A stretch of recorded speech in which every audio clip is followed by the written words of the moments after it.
you.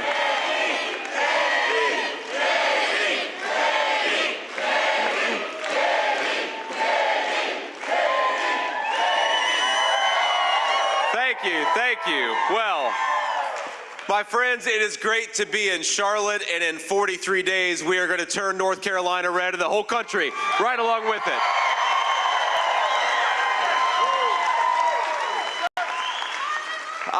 I am thrilled to have so many great patriots. I'm grateful to all of you for joining us today. I'm especially grateful to have my lovely wife, Usha.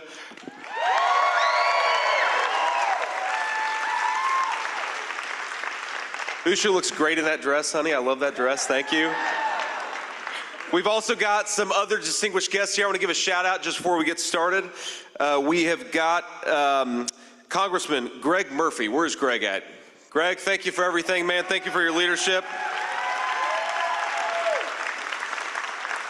You all have an incredible nominee for Attorney General in the state of North Carolina, Dan Bishop. Thank you, Dan.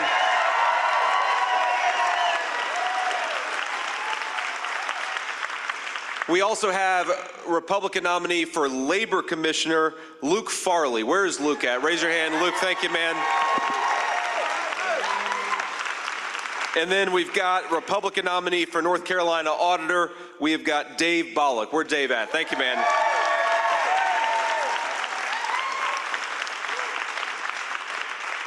So we have got 43 or 42 days to the election. And North Carolina is one of our most important states. And I got to say, North Carolina is becoming like a second home to me.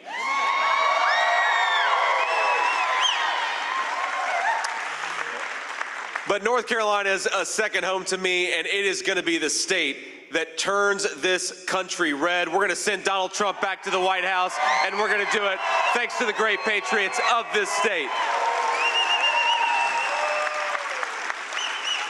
Now, sometimes, my friends, politics is complicated, but this race is about as simple as it could be, and you can tell that it's simple because Kamala Harris, more than any candidate in the history of presidential politics, is running away from a record instead of to a record. And there are all these different takes, all these different spins we can put on this race, but I think the most simple and the most direct is that Donald Trump had a record to be proud of and Kamala Harris has a record to be ashamed of. So we're not going to promote her. We're going to say,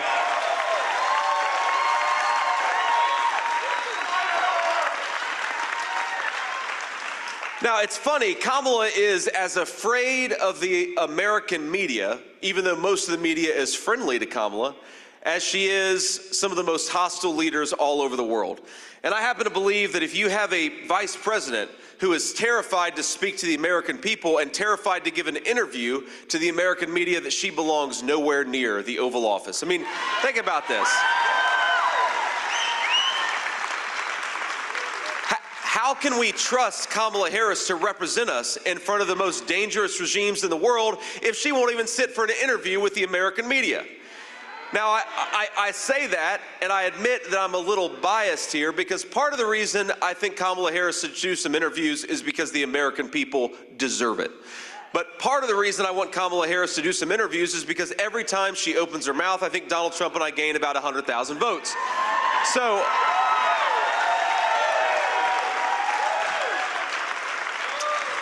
and I don't know, of the few interviews that she has given, I don't know if it's one or two, but it's not that many.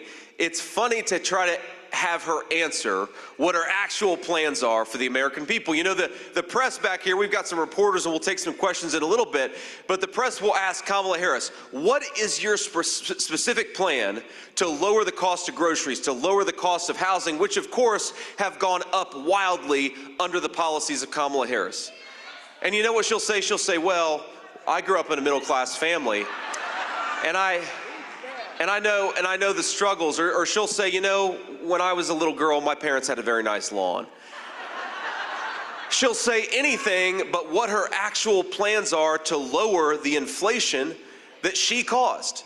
She'll say anything other than talk about how she's going to fix the problems that her administration led to. She will do anything to avoid answering the very simple fact that Kamala Harris has made the American people's lives worse. And on November 5th, the state of North Carolina is going to say to Kamala Harris, "You're fired. Go back to San Francisco where you belong."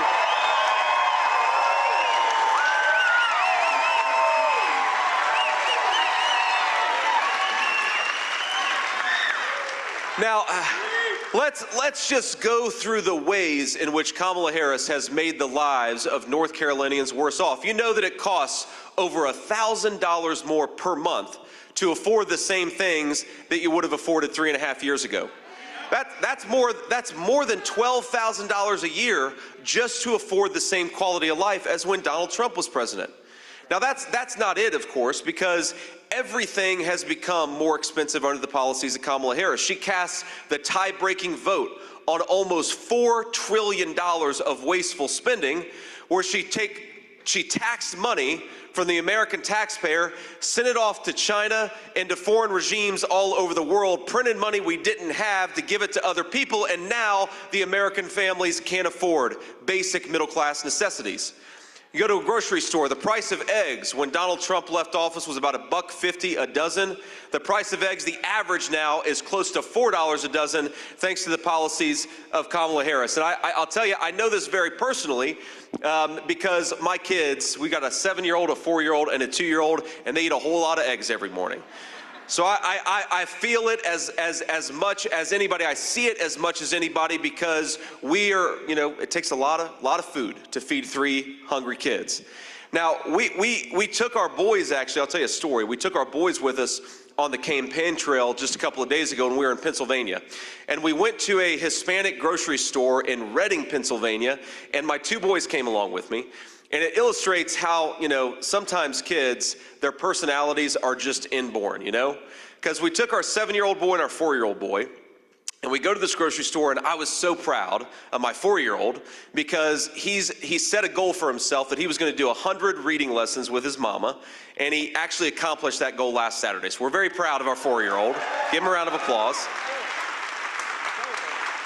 So I say, boys, you can come on the campaign trail with me, and we're going to get you anything you want at this grocery store. And of course, the 4-year-old wants a candy bar, but the 7-year-old, I'm literally talking on camera about the price of eggs and the price of groceries in this grocery store. And my 7-year-old's like, "Dad, we need to get a dozen eggs."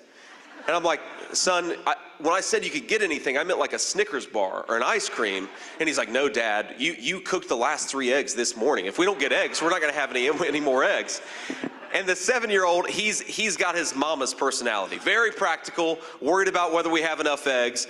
And right now, all across our country, we've got a lot of families that are cutting back because of Kamala Harris's war on affordability in this country. And Donald Trump and I believe in a very simple principle, my friends. We believe that if you work hard and play by the rules, you ought to be able to afford a nice life for your American family. It's that simple. And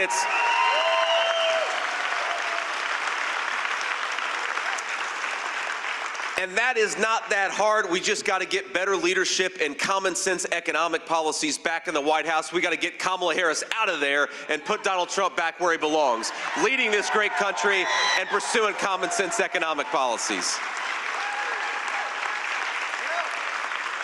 Now, let's just tick through a few more things. Gas prices are up over 30% thanks to Kamala Harris's policies.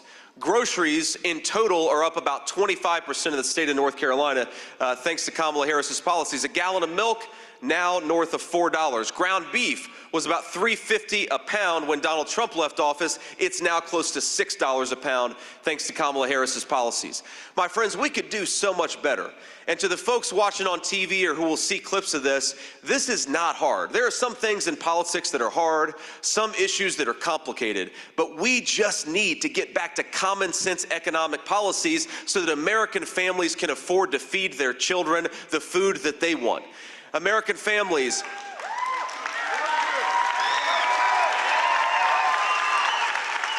we want American families to be able to afford to buy a home again, Think about this. The American dream, it means different things to different people. To me, it always meant becoming a good husband and a good father. But to a lot of families out there, the American dream doesn't exist without home ownership. People want to own a stake in this country that all of us love.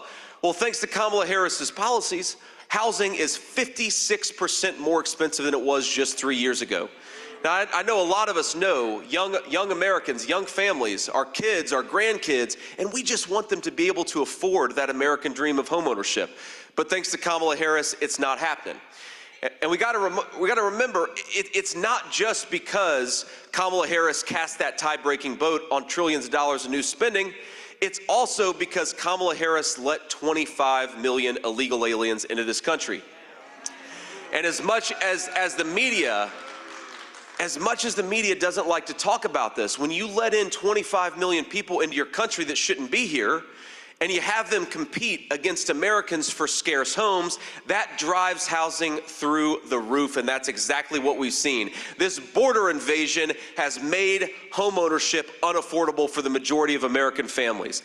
And I happen to believe that we ought to have a president who says American homes go to American citizens, not to foreigners who don't even deserve to be in this country in the first place.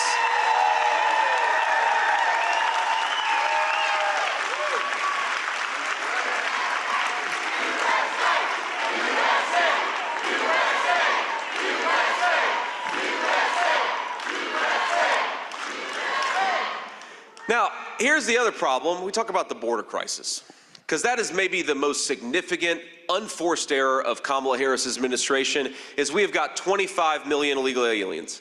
Now, you know what kind of stress that puts on the municipal budget of Charlotte?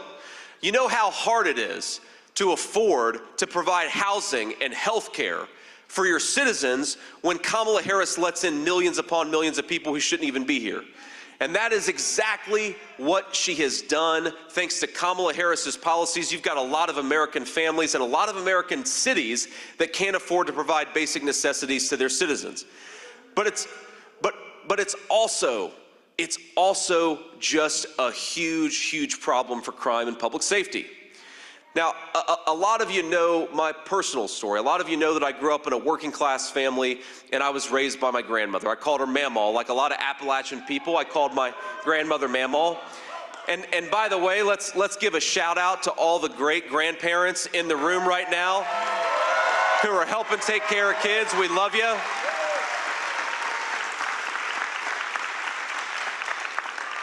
But think about this. When I was, part of the reason my Mamaw raised me is because my mom, God love her, struggled with opioid addiction for a big chunk of her early life. And there are so many great blessings that came from having my grandmother raise me, but one of them is I just had safety and stability that I wouldn't have had without her. Now, I'm proud to stand here today and say that my mom has been clean and sober for almost 10 years, and we're so grateful for it. Thank you.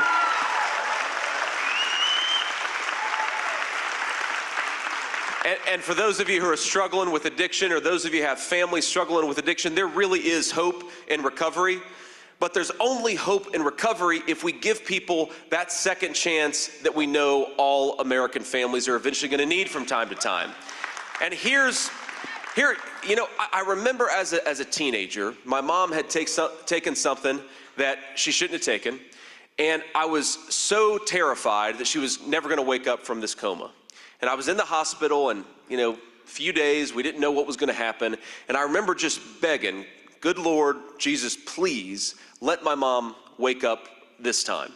Give her another chance. And that time, thank God, for me, my mom did wake up. And we did get that second chance. And she eventually got clean and sober, and now we're in a great place. But we know that with the deadly fentanyl that's coming across the southern border today, Kamala Harris has let the Mexican drug cartels turn this state and turn this country into a drug trafficking zone.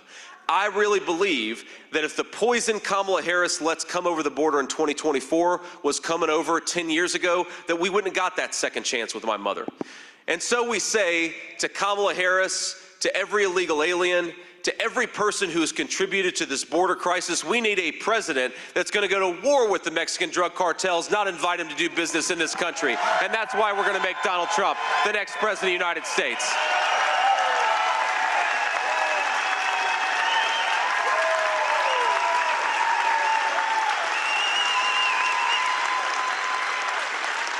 My friends, this is not rocket science. You go down to the southern border. I've been twice, by the way, and our illustrious border czar Kamala Harris has been all of 0 times. You go down to the southern border and they'll tell you, we just want to do our jobs. We want a president who allows us to enforce the border to keep this country that all of us love safe. We just want Donald Trump. We want Donald Trump because he's going to make it possible for us to enforce the border. We want Donald Trump because he's going to make it possible for us to keep these drugs out of our country. And we want somebody who says to law enforcement, we've got your back, instead of trying to tear us down. That is what we get with the President Donald Trump, and that's why we got to put him back in the Oval Office.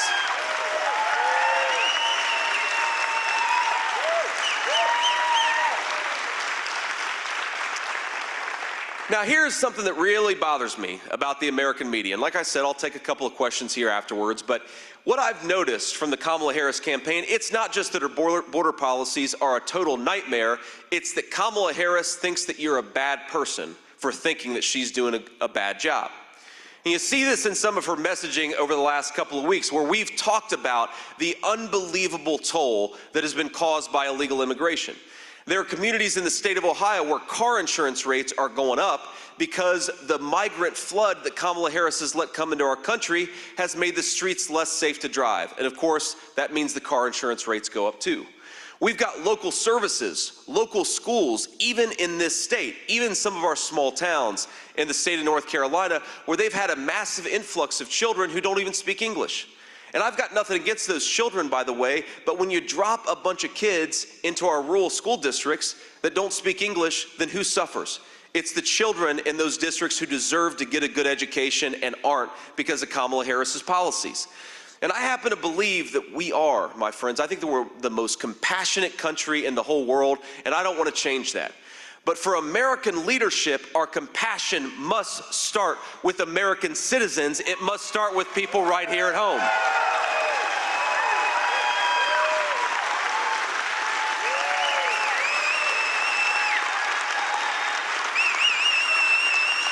And you know, Kamala Harris, she doesn't want to debate that. She doesn't want to debate the costs of the migrant invasion. She doesn't want to debate these issues. She'd rather censor you. And the main tool of censorship under today's Democratic Party, under Kamala Harris's leadership, is to call all the people who are complaining about this migration problem a racist. Even though, by the way, many of the people who are complaining about her open border come from every walk of life and every skin color in our country. Well, I think we should send a message to Kamala Harris, and we ought to stand up for the hardworking Americans who are mad about the border because it's made their communities less safe and it's made their lives less affordable.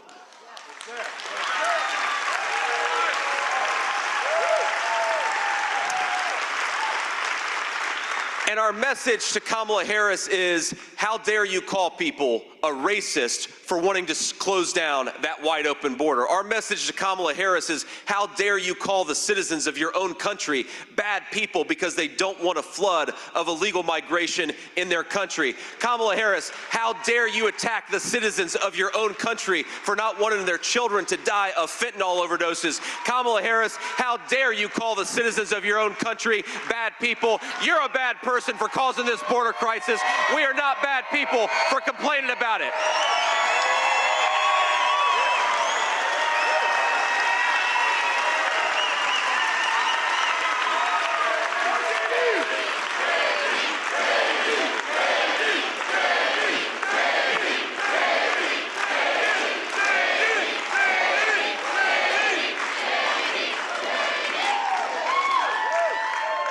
Let me just talk about one final issue, my friends, and then we'll take some questions from reporters. You know, a lot of this stuff is, like I said, it's not always easy. Politics is not always wave a magic wand and make these problems go away.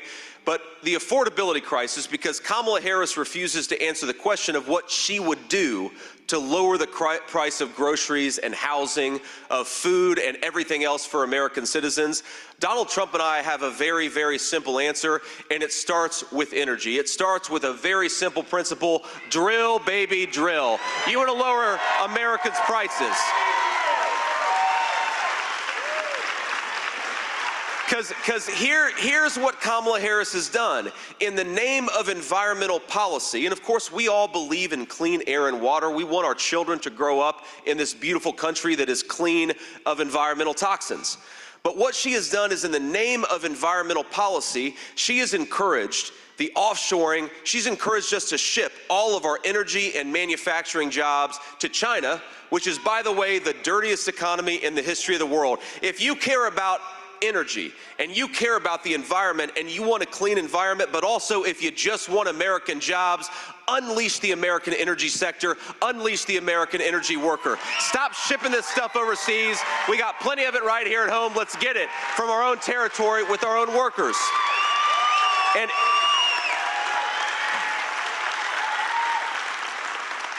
if we do that, my friends, we're going to lower the cost of everything. Because everything, Donald Trump says this all the time, everything requires energy.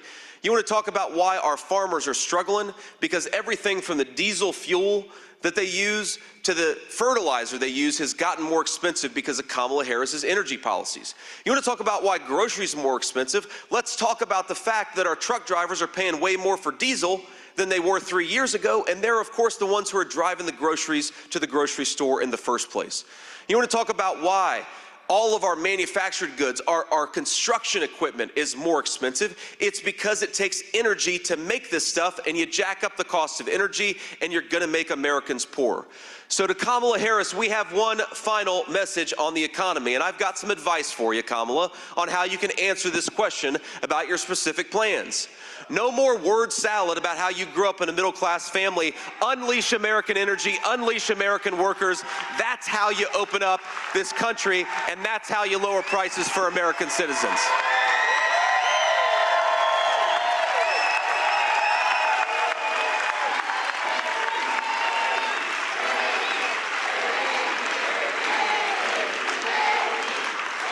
All right.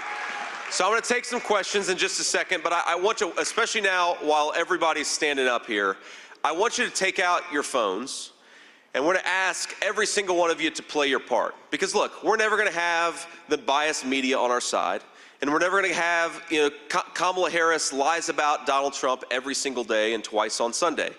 But what we do have is the truth, and we have all of you. So what I want every single person to do is to try to commit to getting 10 people to the polls. And one of the ways that we're going to do that is by talking about this rally, this moment on social media. And so if you would, take a photo, take a selfie, take whatever photo makes the most sense, and then post it on social media with the caption, "This is why I'm going to vote for Donald J. Trump." And if we do that, we're going to reach far more people than any reporter or any Kamala Harris campaign could want to reach, because you all have power. And here's something else. I want you to go to this website. I want to read it because I want to make sure I get it right. swampthevote.com. Go to swampthevote.com and find out how you can volunteer and how you can help us. A dear colleague of mine in the United States Senate will often say, we need to get out there as Republicans and we need to vote 10 times. And that makes people a little uncomfortable because they say, well, we're Republicans. We don't vote 10 times, we only vote once, because we believe in every legal ballot counting, but only once. But here's how you go out and cast 10 ballots legally. You get yourself to the polls, and you get 9 friends and family. That's how we do this in the legal and the right way. And here's the final point about this. Look, we have got 3 ways to vote now: early voting, vote by mail, and voting on election day. And look, I am a firm believer that we ought to have election day in this country and not election season, but we are where we are. So we got to take advantage of all these pathways to vote. Because if I talk to 100 people who plan to vote for Donald Trump in 2020, 95 of them voted for Donald Trump. But then 5 of them, a kid got sick, and so they had to go pick him up from school. Or mom had something, so they had to go pick mom up and deal with some of her issues. Or, maybe they just had a late night at work and they didn't make it. The best way for us to beat the Democrats in November is to get out there and vote. So do everything you can, drag everybody across the finish line, and we're going to take this country back because of all of you. God bless you all, and thank you.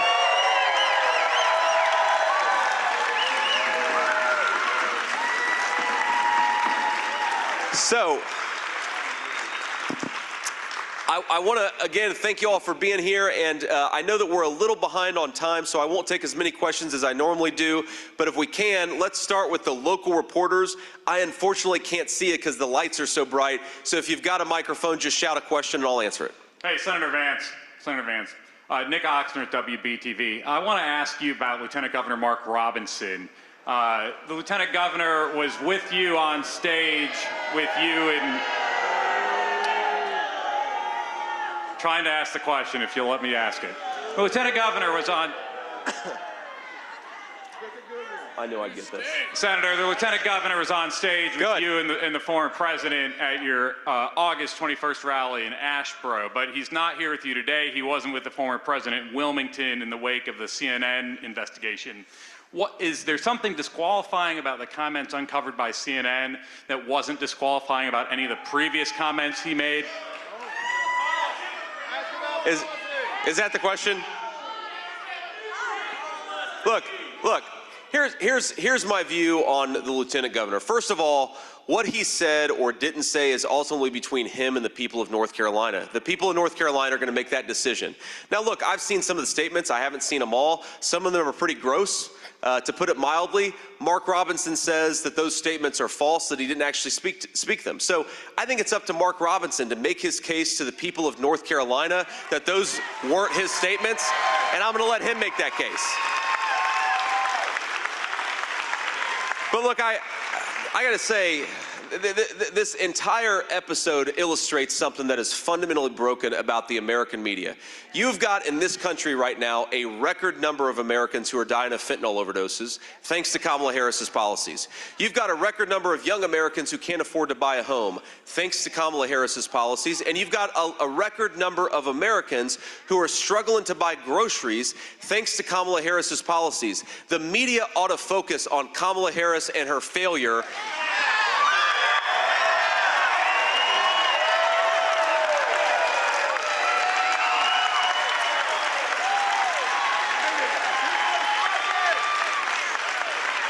I am much more interested in pursuing policies that correct the problems of Kamala Harris. A sex scandal in North Carolina is between the Lieutenant Governor and the people of North Carolina. They're going to make their decision, and we support them.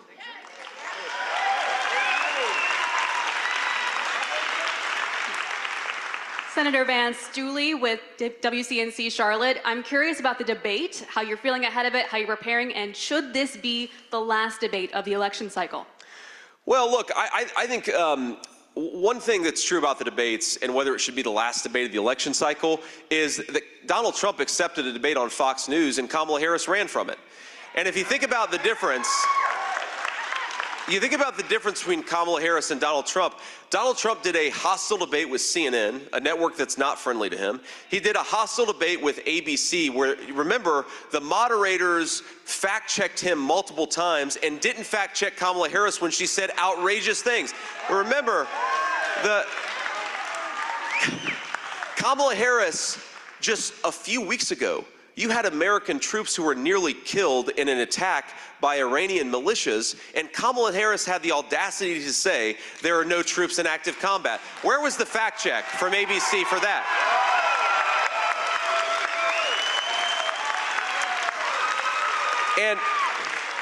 And look, if Kamala Harris wants to go on Fox News or wants to do some hostile interviews, we welcome her to do that.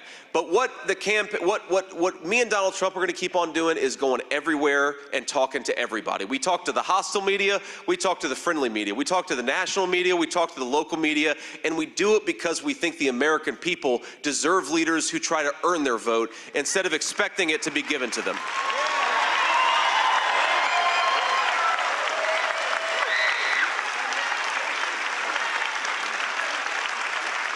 Next one. Senator Vance, thank you so much for answering questions. I am Thanks. Casey Jones with WCCB. I want to ask you, you're talking about hostility. So looking at how things are going in Springfield, Ohio right now, where you made claims that Haitian migrants were eating pets that have since been debunked. There are threats to the community. Things are hostile. Knowing that America's so divided right now, would you change anything about the way you spread those now debunked false claims? Well,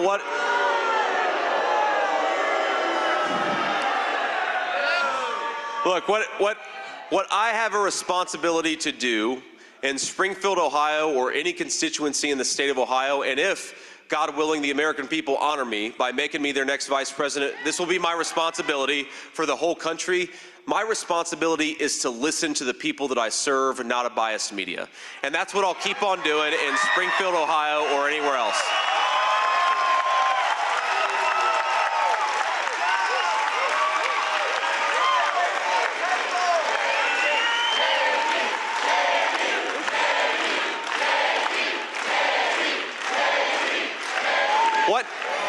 One thing I've learned, and I really do think it's a difference between me and President Trump and the Kamala Harris campaign, is that we listen to people and we try to understand where they're coming from.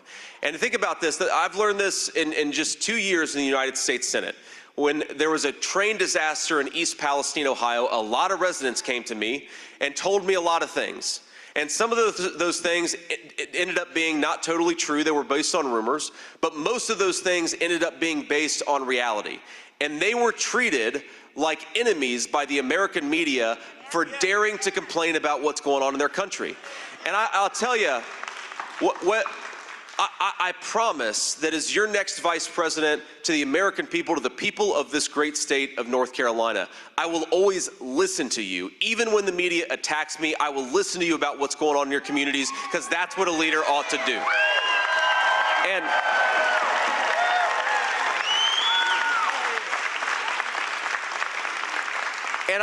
And the final point that I'll make there is that everything that's going on in Springfield, Ohio, first of all, it comes from Kamala Harris's wide open borders. A small town in Ohio, 20,000 migrants into that community. It has stressed every local service.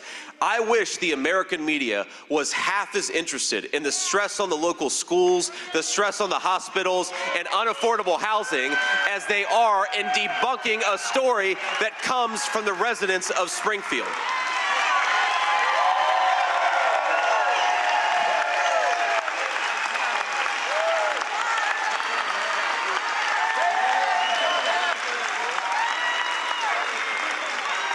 And you know, the final point that I'll make on this is, it is interesting to me to listen to the American media where they will descend on a town. I've had constituent inbound from inquiries from Springfield, Ohio, just in the last couple of weeks, where, you know what they'll say to us? They'll say, hey, this thing's going on in our community. Could you help us investigate it? But please don't put my name out there publicly, because every person who speaks up has 15 news media reporters show up at their doorstep. And to all of the reporters who are listening to these words, whether they're national reporters or local reporters, did you ever think about listening to people instead of harassing them? Did you ever think about telling the truth instead of accepting the word? Did you ever think about listening to people speak their truth instead of listening to some bureaucrat and assuming that everything that they tell you is true? Journalism in this country is increasingly a disgrace. It's about investigating the truth, and unfortunately, far too few reporters do that today.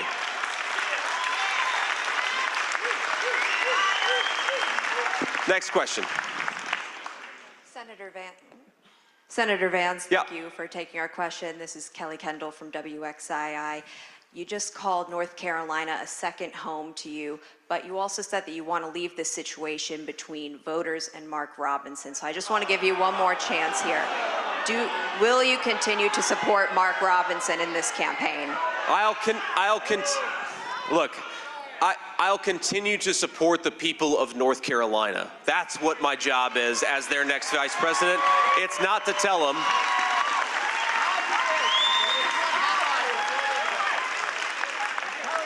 Look, I have spent so much time in this state, and I love this state. It is beautiful. You guys have one of the rare, thank you, we have one of the rare combinations of beautiful mountains and beautiful beaches right here in the state of North Carolina. You ought to be proud of it.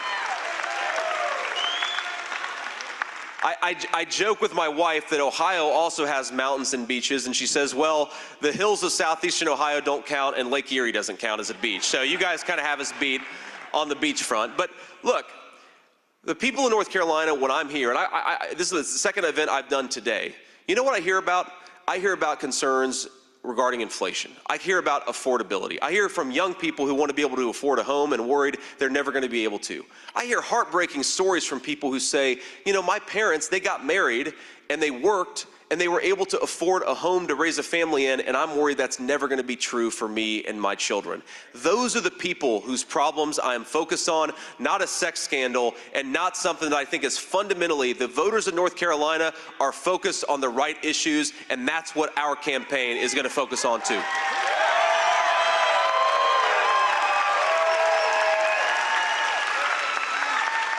All righty. And let's do one more question before we hit the road. Hi, Senator Kit Maher. I just want to clear up, does a Trump campaign still endorse Mark Robinson? And number two, a second. And I'd like to ask you about reports about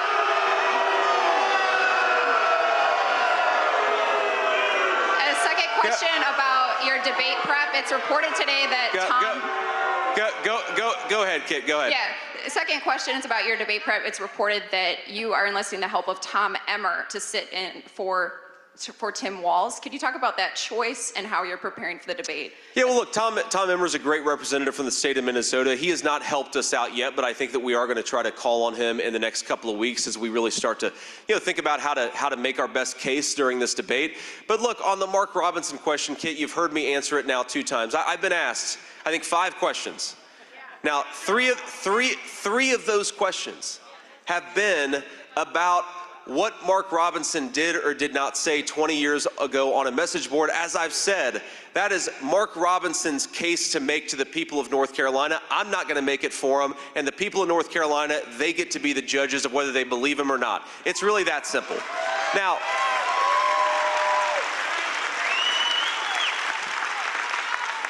but I really cannot believe that the American media is so much more focused on this than on the struggles of their fellow citizens. What happened?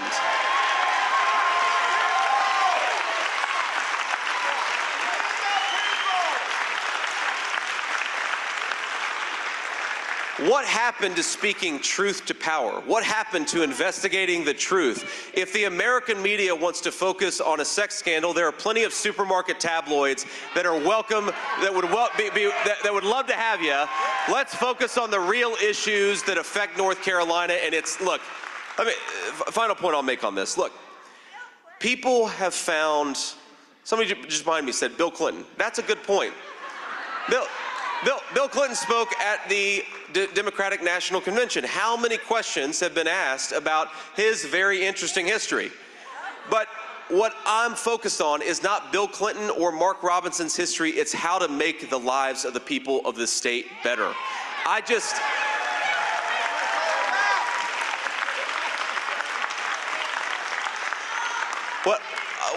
One thing I wish that I could do for every single person in this room, even the journalists, is I wish that I could take you on our campaign plane and give you the perspective that I've gotten of this country in the past 7 weeks. This is the coolest, other than being a wife to this beautiful lady here and a father to our 3 kids, the greatest honor of my life has been running for this office of Vice President of the United States. And I'll tell you, you see this country through an incredible perspective when you run to be its next vice president. I mean, from the beautiful deserts of Arizona to the mountains of Western North Carolina, I believe that we have the most beautiful country in the world, and we ought to be proud of it. I believe we've got natural resources that the Chinese and the Russians would literally kill for. We have an incredible, bountiful land in addition to having the most beautiful country in the world. And I believe we've got the best people and the best workers anywhere on the face of the earth. The only thing that is broken about this country is the failed leadership of Kamala Harris. Let's fire her and send Donald Trump to the White House, and let's do it together. God bless you guys. Thank you all for having me.